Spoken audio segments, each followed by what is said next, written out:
Jehovah,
asifiwe.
us the word. Our Heavenly Father, we bless you, we honor you because of who you are. Thank you, God, for this moment you have that you have enabled us, Lord Jehovah, to come here and to share from your table. We pray, God, may you prepare our heart, Jehovah, King of Kings, this morning, Lord Jehovah. May you use this vessel, Lord Jehovah, as you to speak, Jehovah. Let him speak what come from you, Jehovah, King of Kings. We thank you, we bless you because you are God. Father, there's none like you, Jesus. We worship you, we bless you because you are Daddy. In Jesus' name we pray and believe. Amen.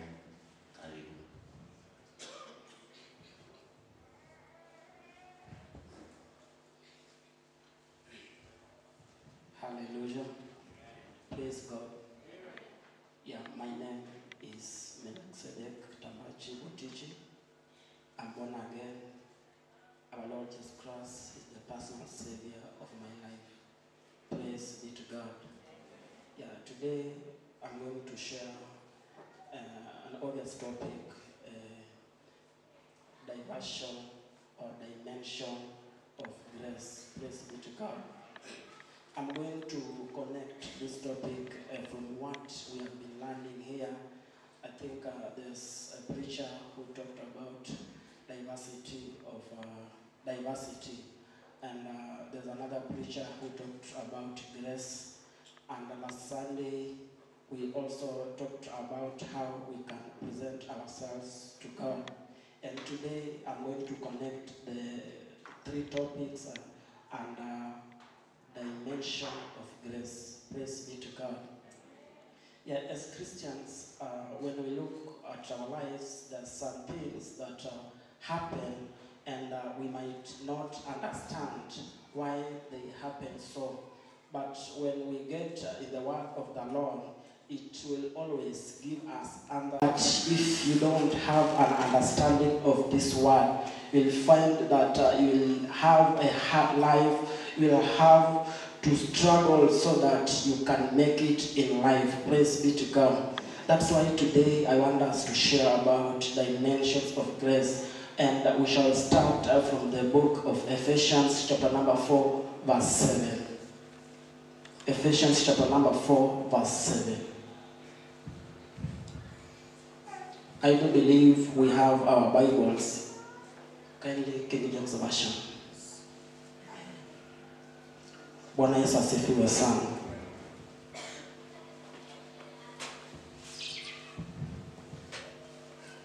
Okay, I do believe we can all read from this projector. So, 1, 2, 3, let us all read.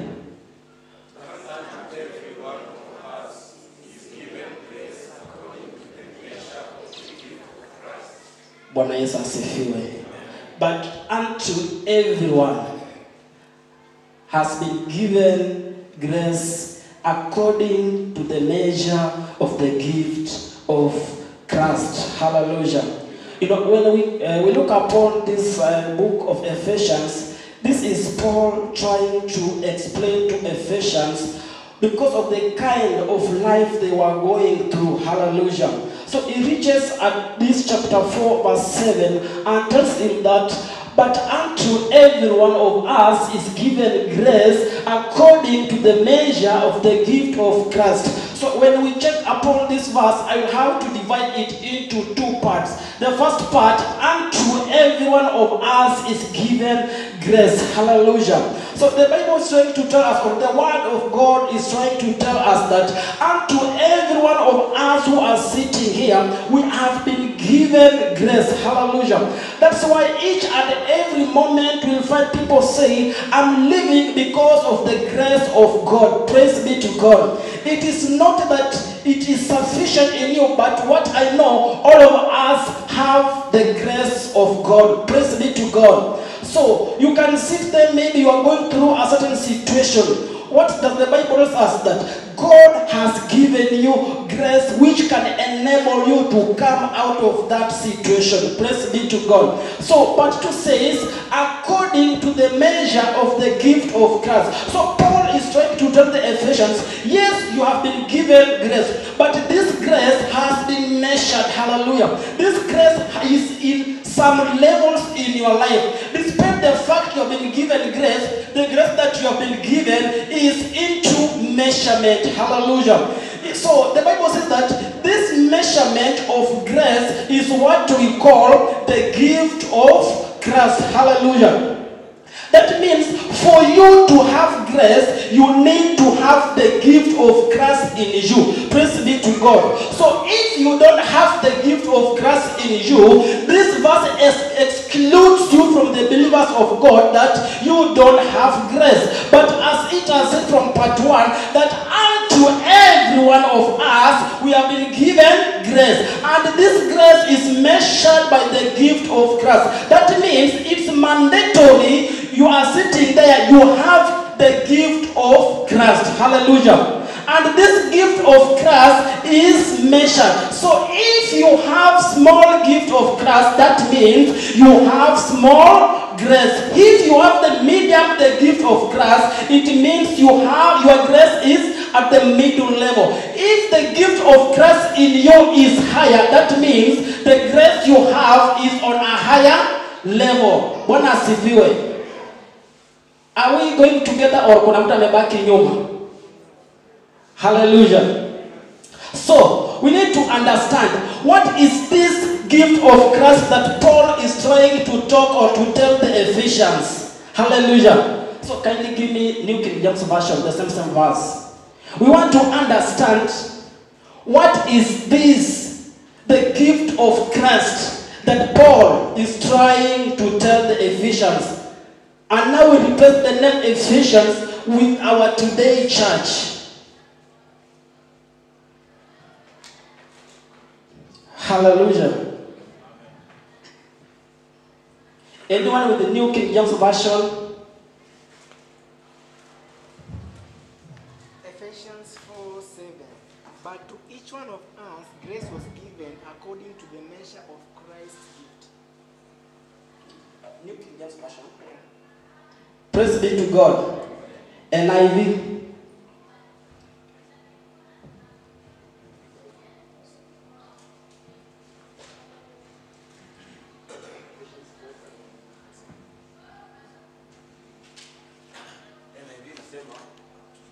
But to each one of us, grace has been given as Christ apportioned it. Hallelujah.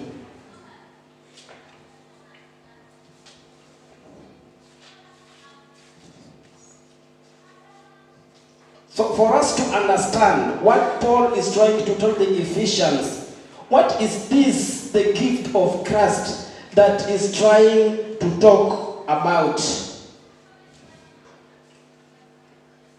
So Ephesians, from what I have, 4:7. New King James Version, what my brother has read, Ephesians chapter 4, verse 7. The Bible says, this God has given to each of us grace in full measure according to the anointed gift, as the scripture says. Praise be to God. I will repeat.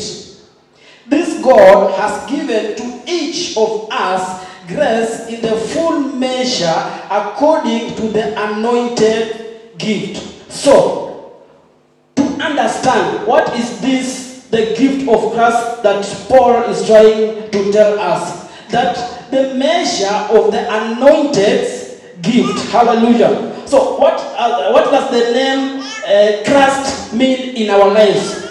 If we understand very well what the word tells us, that the Christ means the anointed one. Hallelujah. Let us get back to Sunday school. What does the name Christ mean? Anointing, or the anointed one. So if we get back to this verse, according to the measure of the gift of Christ, that means the grace that you have is being determined by the anointing you have. Hallelujah. So, when you are anointed, you are favored by this grace of God. Hallelujah. Bwana asifiwe. Kuna mtu amepotea. Okay, I will connect you back. 2 Corinthians chapter 9 verse 8. King James Version. Bwana asifiwe. 2 Corinthians chapter 9 verse 8.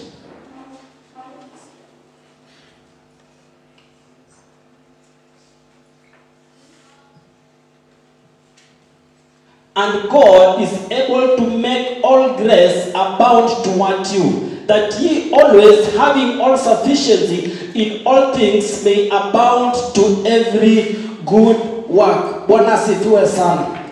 Despite the fact you may desire to have a particular level of grace in your life, this grace is not found in an easier way. Hallelujah. That means you might have a different kind of grace. Your brother might not have the same kind of grace. Hallelujah. Bwana asifiwe. The grace that you have may differ from the grace that I have. And for you, maybe to achieve in life or to make a level in life, you need to collect all this grace towards you for you to reach to a particular level. Bwana asifiwe. That's why Paul is saying us, yes, we might have grace, but this grace is being determined by the gift of Christ in our life. And the gift of Christ in our life is anointing. Yes, you might be anointed in a particular grace. That doesn't mean that you have made it in life, or that doesn't mean it's giving you a direct ticket to reach to where you want. Why? Because the grace that you have might be limited to the grace that your brother might have. Hallelujah. I might have the grace of singing, but I might not have the grace of praying. Hallelujah. You might have the grace to preach, but you might not have the grace to collect the congregation to preach to. Bwana asifiwe. That's why Paul is trying to say that all this grace, he is able, God is able to abound them towards you, that they may come unto you for you to make to a particular level. Bwana asifiwe sana. So when we understand what Paul is trying to tell the Ephesians and the Corinthians, that means that despite the fact that I'm walking in the grace of the Lord, that doesn't mean that you have made it in life. No, if there is a particular grace that you have that has enabled you to be whom you are at that particular time.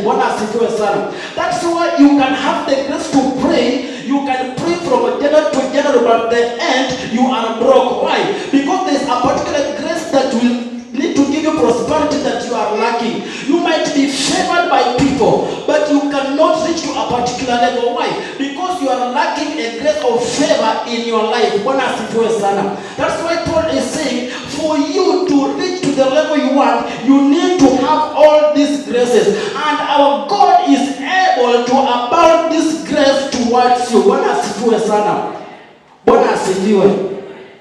So for us to reach where we want, the level of grace that you have is determined by what you have achieved in life. If you want to know the level of grace you have, or if you want to know how far you are in your spiritual life, what have you achieved in life? It will describe on the level of grace or on the level of anointing that you have. I like this church because it embraces diversity. If you are a footballer, you are accepted here. If you are a singer, you are accepted here. If you are a prayer warrior, you are accepted here. What does that mean? All those diversities, when you bring together, they combine and help you to have more grace in life. Hallelujah. You can have the grace to bring the congregation, but you cannot have the grace to keep this congregation. That's why you will find most dominions or most churches are struggling. Why? Because they only have one type of grace. And maybe this grace might be the grace to bring the to keep this congregation becomes a problem. Why? Because the grace of keeping the congregation they don't have. Hallelujah. You might have the grace to pray, but those people who can pray with you, they are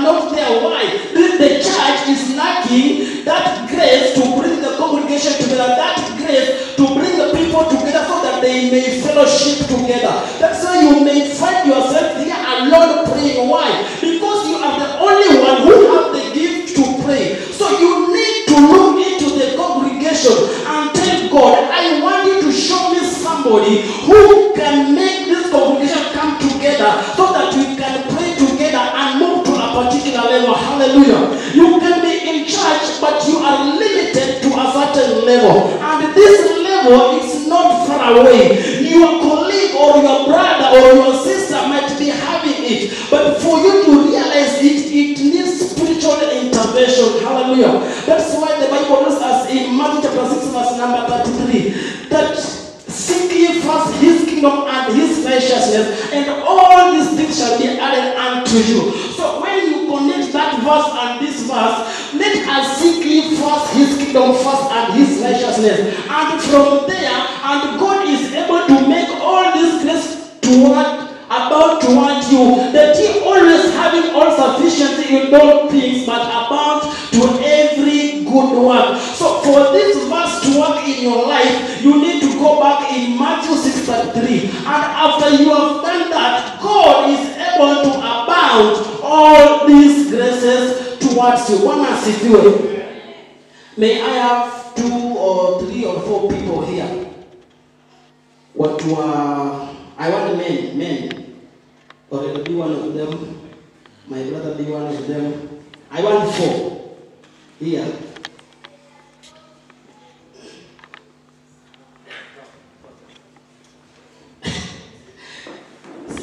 Sikura.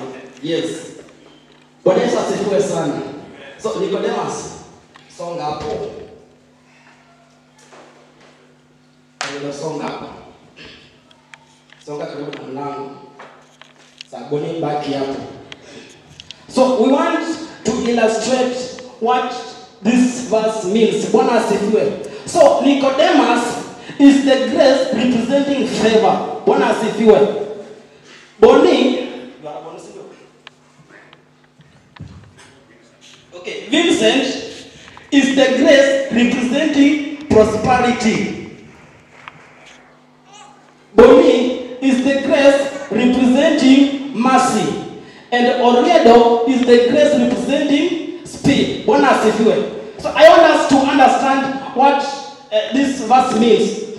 And I am here now, I'm Melchizedek. So, for me to make it in life, I need to try to connect all these graces for me to work. But now for my case, I only have the grace of speed, which is here. So I can walk with this grace, I can move with it, I can stand with this grace, I can be able to finish school at the age 12, I can be able to do everything very fast, but at the end, I will be jobless. Bwana asifiwe. Yes, I have a degree. Sikatai. Nimefanya kile kitu nimemaliza. But I'm jobless. Reason why? Yes, I had the grace of speed, but the grace of prosperity to make me prosper, which is there, I don't have it. So I will just be walking with this grace in my life. Whenever I go, kila kitu nafanya ina speed, na kila mtu ananipenda kwa sababu ya hiyo. Why? Because I only have the grace of speed in my life. Tunapatana. Okay, now nimemaliza shule at age 12. I have my degree. Mimi ndio naanza kutembea. Kila mahali nagonga, hakuna space. Nagonga nataka kazi, hakuna space. Kila mahali naenda, hakuna space. But for me to achieve in that dimension, there's a grace for favor. For me to be favored, I need to connect peace, speed, and favor. Bwana asifiwe. In that, even if I present my papers, yes, they will say, hey, but you finished school at early age. How did you do it? They don't understand that I only have the grace of speed. But at the end of the day, but nafasi zimejaa, we shall call you, leave your papers. But after now acquiring the grace for favor, they will have to accept me. Now, I have the grace of speed. I have the grace of favor. I am working. I am earning. But the money I'm getting, you can't see its use. Why? Because the grace of prosperity, I'm lacking it, which is there. Hallelujah. So for me now, to prosper in life, yes, I've been favored. My speed has helped me. The favor I have has helped me. Now to prosper in my life, I need also to connect to the other grace, which is there. Bonus fuel. Now, speed, favor, and prosperity, I have it. Kama ni kujenga nimejenga. Kama ni gari nimenunua. Kama ni nini nimefanya. Hii inanisaidia kama ni kujenga inawania speed imenisaidia. Favor nimepata contractors, kila kitu iko sawa. Prosperity niko nayo. But I'm lacking another grace that now will help me to have peace with what I have, which is there. Hallelujah. I might do everything, but nikikuja in my house, mtoto ni mgonjwa. Babangu ni mgonjwa. Gari yangu imeharibika. Yes, I have all this, but I don't have peace in mind. Every time I wake up, I need to get bad news. Kitu fulani imefanyika. Why? The grace of speed niko nayo imenisaidia. The grace of favor imenisaidia. The grace of prosperity imenisaidia. But now for me to settle in life, I need also to connect this grace of peace that I may be able to have a relaxed life. Hallelujah. Now I am here. I have connected all these 4 graces that are now unto me. And our Lord is saying that, and God is able to make all grace abound towards you. Now all this grace will be now abound towards me. Hallelujah. Bwana asifiwe.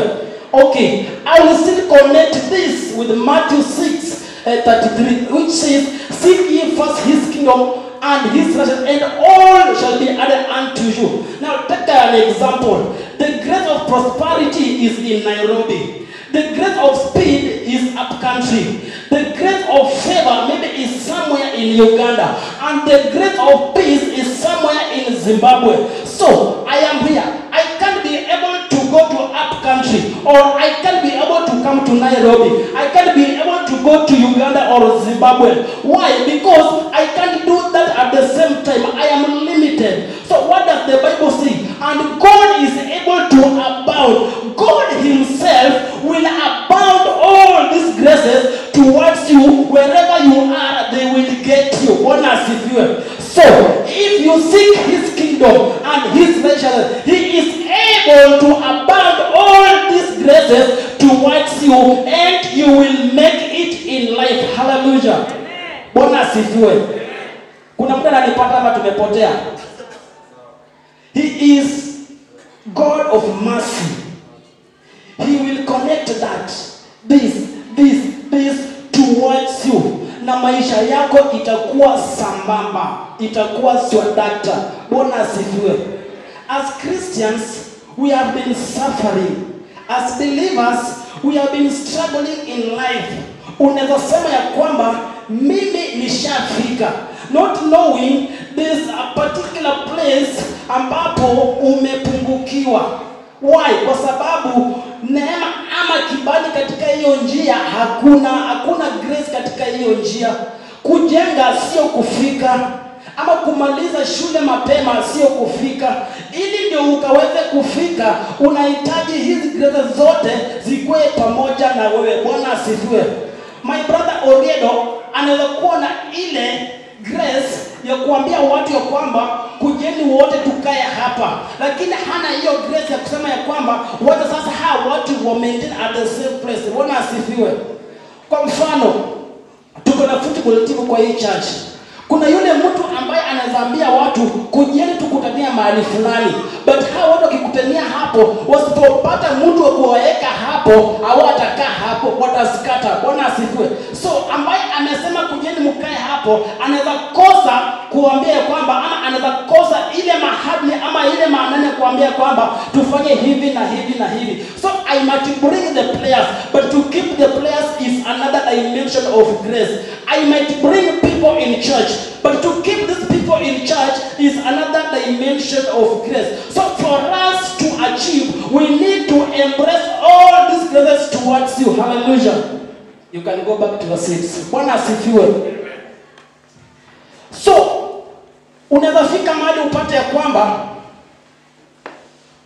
we are suffering or we are going through hard life in life because we lack understanding. Hosea 4:6, my people perish because of lack of understanding or lack of knowledge. You can be here suffering in a particular area, but your brother next to you is gifted in that area. Why can you hold your hand with him so that you can move to that level? Bwana asifiwe. Wengi wetu tumekuwa na what we call I know it all. Hakuna mwenye anaweza niambia, not knowing that the little your brother has, when you connect the two, can help you to reach to a particular level. Bwana asifiwe. Okay. So what we are talking about, dimensions of grace, and I pray that whatever has been illustrated here, may it remain in your mind so that it can help you to reach to a particular level or to a certain level. Hallelujah. We are here as believers, and for us to remain united, we need all these graces towards us. Bwana asifiwe. Unaweza pata kwamba there's a church somewhere or there's a congregation somewhere, despite the fact there are many, but there's no that grace that can keep the unity together to reach to a certain level. That's why you will find a very, very big church or a very big ministry. It is somewhere but still fellowshipping in a tent. Why? Because the unity to think or to have the mind to purchase a land somewhere and have their own church, they don't have. Why? Because they lack the grace towards. And the Bible tells us, I think in 1 Peter, that now these graces that we have can be multiplied. Hallelujah. I think it's 2 Peter chapter 1 verse 2. 2 Peter chapter 1 verse 2.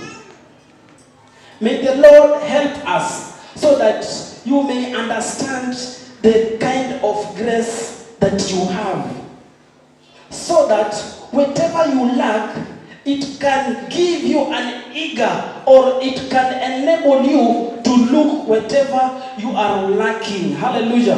For you to build a house, iron sheets are not enough, or blocks are not enough, nails are not enough. You need to go to a hardware somewhere, you buy iron sheets. You need to go to another hardware, you buy nails. You need to go in the forest to look for trees. You need to go in the river to look for sand. For the house to be complete, it's a combination of many materials. And the same illustrates in our lives.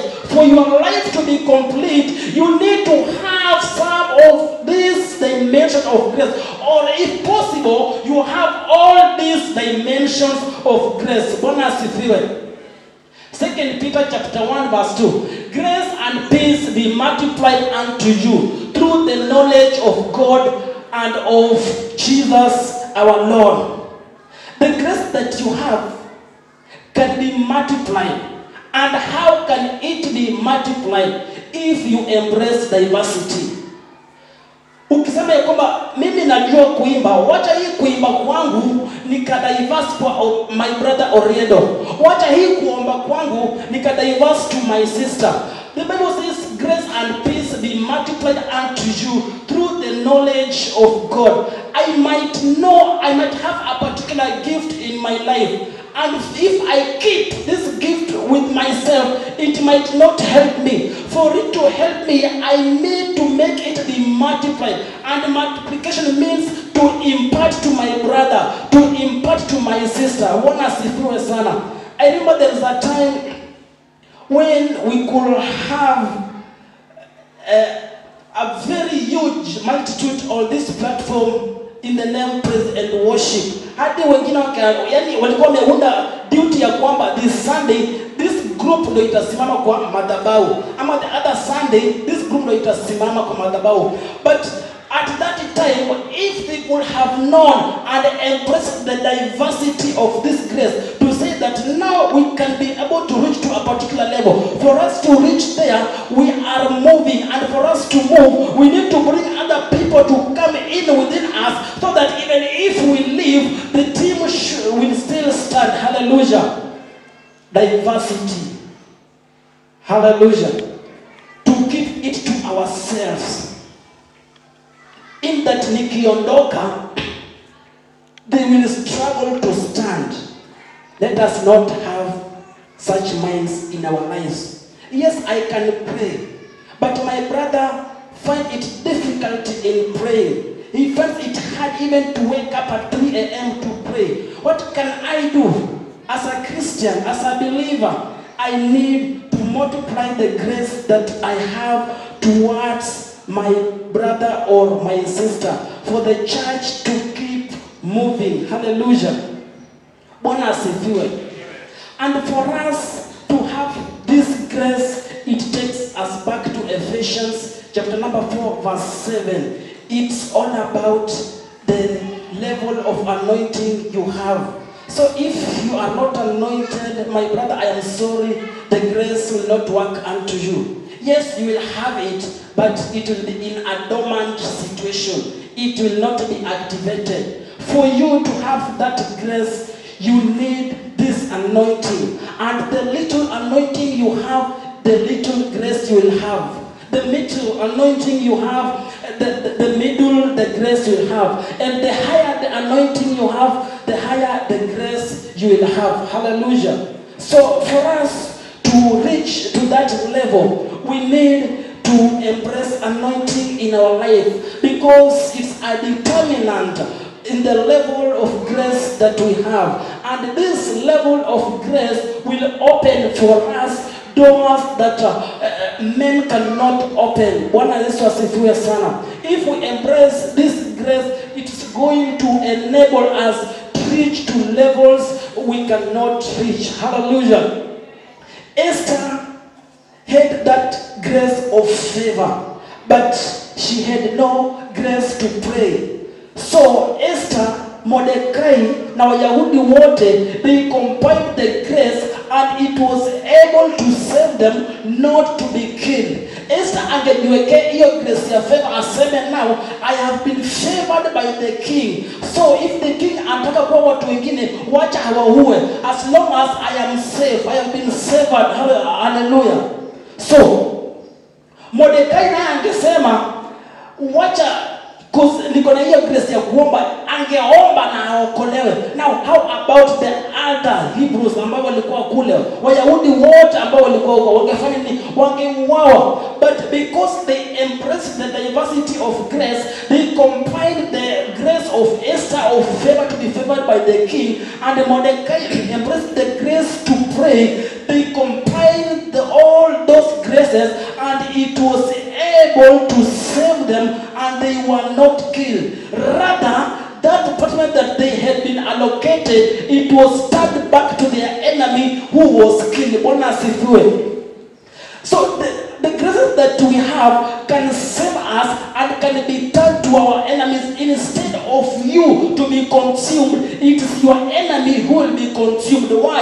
Because you have embraced the diversity of grace in our life. Bwana Yesu asifiwe sana. As I finish,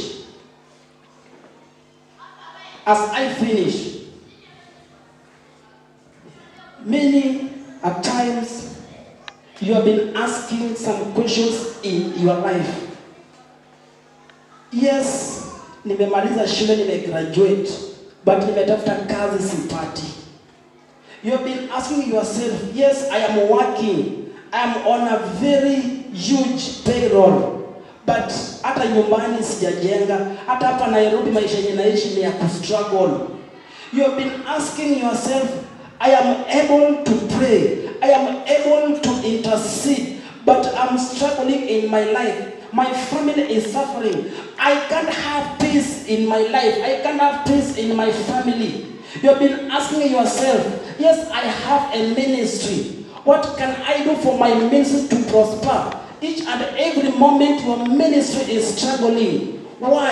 Today there's the answer. Diversity of grace, dimensions of grace. We need to combine all these graces, and our Lord is able to abound them towards you so that you can move, so that you can make it in life, so that you can prosper. Bwana asifiwe sana. Usishikilie kile ulicho nacho useme ya kwamba hii imenitosha. Hapana. God can be able to abound all these graces towards you. Hajasema ataenda kutafuta, ati wewe mwenyewe utaenda kutafuta. Hapana, atakuletea hapo ambapo umekaa. Si eti utoke Kangemi Church of God uende Sitam ndio Mungu akupatie grace of prosperity. Hapana, si ati utoke Kangemi Church of God uende holiness and repentance atuko ndio utaomba sana. Hapana, where you are in Kangemi Church of God, God is able to abound all these graces towards you, na itakupata hapo, and you will never struggle in life. You will never go through the kind of life you are going through. Bwana Yesu asifiwe sana. So as we stand, I won't take much of your time. As we stand, I want us to have a desperate prayer that Lord, nimebarikiwa tu kwa hii level, but nina struggle sana kwa maisha yangu. I can play very well, but siwezi enda beyond KFC. I can preach very well, but I can't go beyond Church of God. I can do all things very well, but I can't go towards a particular level. I want us to have a desperate prayer this morning that may Lord abound all these graces towards you. Bwana asifiwe. Wacha tukaweze kusimama. This morning, God is speaking unto us. I want you, my brother, my sister, to have a desperate prayer. Tell God that I want you to abound all these graces towards me. I want you to help me identify what kind of grace do I have in life, so that whatever I'm lacking, you may be able to abound it unto me. Or if it's my brother who have it, God help him so that he can impart the same to me, and we can share, and that will make us all move together, move in unison, and God will be able to stand with us. He will make us achieve. He will make us prosper. He will make us be favored. He will make all our things to be done in speed. Praise be to God. We worship you, Lord. Thank you, Jesus.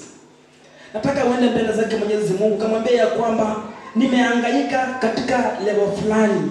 Sikuwa najua, but the understanding that you have given unto us this morning. Kindly present the worship team. You can come forward. We want to go before the Lord. I will just take your 5 minutes. Sitachukua muda sana. Now use the 5 minutes that God is giving unto us to make a desperate prayer. Ya kwamba Mwenyezi Mungu, ninahitaji kiwango fulani, ninahitaji a particular grace in my life. I don't want to struggle. I don't want to suffer. I want you, Lord, to impart this favor, this grace in my life. The grace of favor, I want it in my life. The grace of speed, I want it in my life. The grace of prosperity, I want it in my life. Oh, my Father, we worship you, Lord. We give you all the glory and honor. And because you are mighty, Father, we sing because we believe. Father, we pray because we believe. And Father, I know you have been with their lives, oh God. You are going to give them favor. You are going to give them prosperity, oh Lord. You are going to make them have peace of mind. You are going to make them, Lord, do whatever you want them to do, oh my Father. We are here, Lord, yearning that you may stand with us. Oh, in the name of Jesus, we bless you, God. We give you all the glory and honor because you are mighty, Father, because you are mighty, Lord. Thank you, Jesus. Maybe you are here and the word of God has touched your life, and for you to have this grace, you need to be anointed. And this anointing is for you to have gift of Christ. And for the gift of Christ to be in you, you need to give your life to Jesus. Because for Jesus to be in you, first you need to accept him. Bwana asifiwe sana. He can't walk with you, he can't be in you unless you accept him, unless you receive salvation. What do I mean? Maybe uko hapa na hujapatiana maisha yako kwa Yesu Kristo, ama haujaokoka na ungependa kwamba ungependa kuokoka ndio ukaweze kutembea katika uwepo wa Mungu, so that God can abound all this grace towards you. Kindly you can step forward. Bwana asifiwe. Kama ungependa kuokoka ndio Mungu akatembee na wewe, ndio akaweke hizi grace zote kwa maisha yako, kindly you can step forward. Hallelujah. Bwana asifiwe. Kama hakuna, let us believe as we pray. Father, this morning, it's not that we are sufficient, but our sufficiency is in you. We call upon you, Father, with our desperate hearts, with our desperate thoughts, that my Father, you are here for us. We have nowhere to go, Lord. We have no one to cry to, oh Jesus. Father, our cry is unto you. We humble this morning, oh my Father. We understand that we are not worthy before you. Each and every moment, Lord, through our thoughts, our minds, our words, our speeches, Father, we fall short of glory against your will. How I pray that, my Father, you may forgive us. Forgive our minds, Lord. Forgive our actions, my Father. Forgive our words, oh my Father. We need to walk with you, oh my Father. We need to have all these dimensions of graces in our lives. Oh my Father, it's our prayer that you may look unto us, O King Jesus. We as Kangeni Church of God, my Father, it's our prayer that you may abound all these graces towards us, oh my Father. We need to prosper as a church. We need to prosper as an individual. We need to be favored as a church. We need to be favored as an individual, oh my Father. And whatever that you give unto us, may you give us, Lord, the spirit of understanding, the spirit of knowledge, that we may be able to embrace the graces that you give unto us. Father, this morning, give us power, give us authority, that wherever we go, we shall be favored. That whatever we do, it will be done in your spirit. That whatever we are, we shall have peace of mind. Oh my Father, it's our desperate prayer. Lord, in our congregation, if there's any that is feeling pain, if there's any that is suffering, oh my Father, this morning may you relieve them in the mighty name of Jesus Christ. I understand, Lord, you have those who are sick. How I pray that, my Father, you are going to extend your hand of healing unto their lives, because you are mighty, because you are precious. Even our nation, Lord, I commit it into your able hands as we are in this realm of politics, oh my Father. As we are heading to our general elections, my Father, may the grace of peace abound our country. May our leaders, my Father, understand that, Lord Jesus Christ, you are there for us and you are there for Kenya. Oh, King Jesus, may you stand with us. May you guide us in each and every situation that we undergo. We understand that, Lord, we are not worthy, but because of your favor, you are going to work it for us. Thank you, Jesus. It's in the mighty name of our Lord Jesus, I do believe as I pray.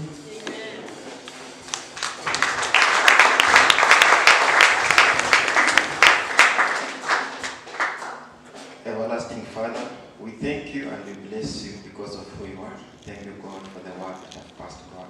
Father, help us, God, that word may manifest in our hearts, O Jehovah, King of Kings. Help us, God, to walk according to your word and according to your will, O Jehovah, King of Kings. We pray for your favor. We pray for your mercy. We pray, God, for everything, God, because you are God. He hears prayer. You are God who answers prayer. Father, I commit the man of God unto your able hand. Father, continue using him. Continue giving him wisdom. Continue giving him understanding of your word, O Jehovah, King of Kings. We thank you and we bless you. And it's the name of the Father, the Son, and the Holy Spirit I pray and believe. Amen. Father,